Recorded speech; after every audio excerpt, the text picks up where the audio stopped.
What's up sa inyo mga tropang kupalogs? Isa sa mga pinaka-issue sa larangan ng mga influencers ay nagsusugal.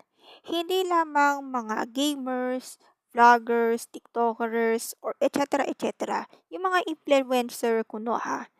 Na yun, mga K-pop fandom at saka philo K-pop ay nagsusugal online. Well, since pandemic yan, nagsimula yan. Para saan yung para sa sugal na yan, sa pera online?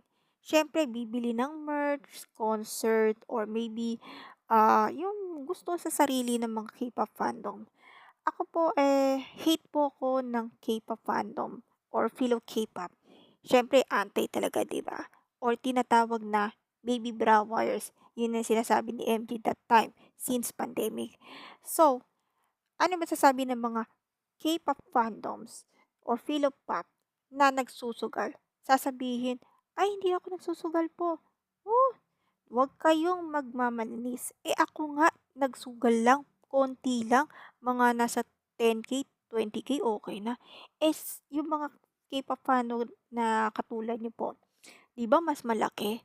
Kasing tulad rin ng mga vloggers, gamers, et cetera na nagsusugal online. Yun lang mga tropang kubalogs.